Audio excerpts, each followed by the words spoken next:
Halo teman-teman, hari ini saya mau cerita sedikit tentang pengalaman saya di dunia YouTuber.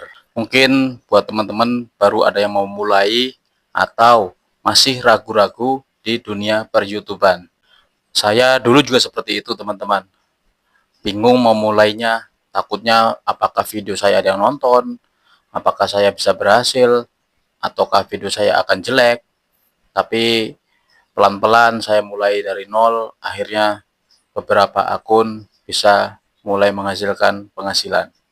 Dan tentu saja apa yang kita pikirkan, apa yang kita membuat kita sulit, ternyata hanya ada di pikiran kita saja. Setelah kita memulainya, setelah kita menjalaninya, ternyata di YouTuber itu tidak sesulit apa yang kita bayangkan.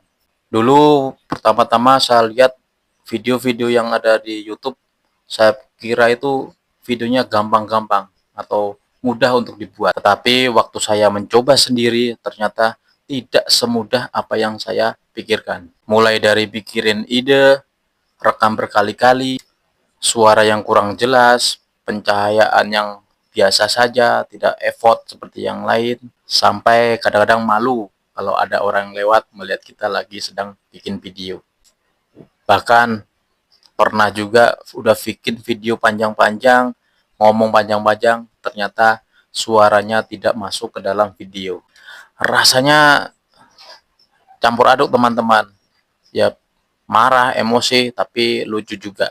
Tetapi dari situ saya belajar satu hal. Kalau kita nunggu sempurna, kita tidak akan sampai di tujuan.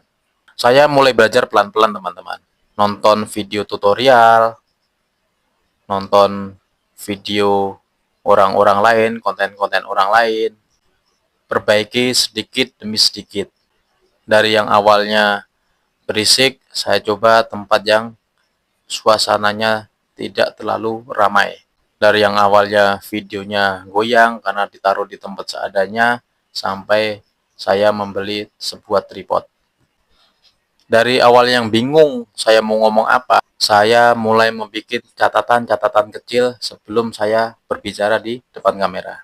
Yang penting ingat teman-teman, tidak harus langsung bagus, tetapi mencoba dulu perlahan, sampai nanti kita akan menemukan apa yang bisa kita effort dari diri kita sendiri. Jati diri kita sendiri, ciri khas kita sendiri, nanti akan perlahan-lahan muncul di permukaan. Karena di YouTube kita tahu, bukan siapa yang paling hebat, tapi siapa yang konsisten membangun, membranding diri kita. Ada di masa video kita sepi, ada teman-teman. Kita down, tapi kita mulai lagi, bangkit lagi. Jujur, waktu itu semangat jadi turun. Saya sempat berpikir, apakah aku harus berhenti saja? Tapi kembali ingat satu tujuan awal. Saya memulai bukan karena viral, tapi karena masih pemula. Nah, sedikit demi sedikit, ada yang mulai menonton, ada yang mulai memperhatikan kita, dan ada beberapa yang mulai mendukung, berkomentar yang baik, mendukung sesama kreator pemula. Nah, dari pelajaran itu, saya mulai berpikir, mulai melunakkan hati saya. Pertama, jadilah diri sendiri.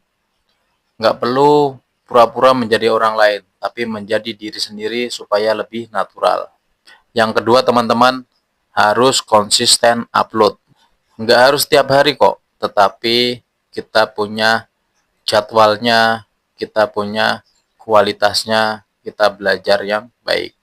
Yang ketiga, konten kita harus yang aman. Hindari konten-konten yang berhak cipta. Hindari konten-konten yang sensitif. Pelan-pelan pelajari mana yang boleh, mana yang tidak. Karena kalau ingin monetisasi kita lancar, kita harus menjaga dari awal. Nah, teman-teman, kalau sekarang yang baru mulai, jangan minder ya. Kalau kamu hanya punya HP, cukup kok. Itu sudah cukup.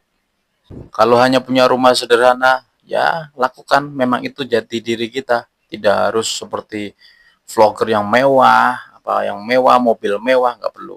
Tapi kita mulai dari suasana yang memang kita punya saja. Nah, YouTuber-YouTuber besar itu semuanya juga dimulai dari nol. Dan ingat, satu video yang kita buat mungkin masih biasa saja. 10 video mulai baru kelihatan. 100 video akan terasa hasilnya. Nah, closing teman-teman. Jadi buat teman-teman yang sedang berjuang di YouTube, tetap semangat. Jangan berhenti hanya karena belum viral. Nikmati prosesnya, karena suatu hari nanti kamu akan melihat ke belakang dan kamu akan bangga bahwa kamu pernah berani memulai. Terima kasih teman-teman sudah bersedia untuk mendengarkan cerita saya. Kalau kamu juga sedang berjuang di YouTuber, masih pemula, tulis di komentar. Kita sama-sama belajar dan berkembang. Insya Allah, apa yang menjadi pertanyaan teman-teman yang bisa saya jawab, pengalaman saya akan membalasnya. Sampai jumpa di video berikutnya. Terima kasih. Jangan lupa subscribe dan like ya.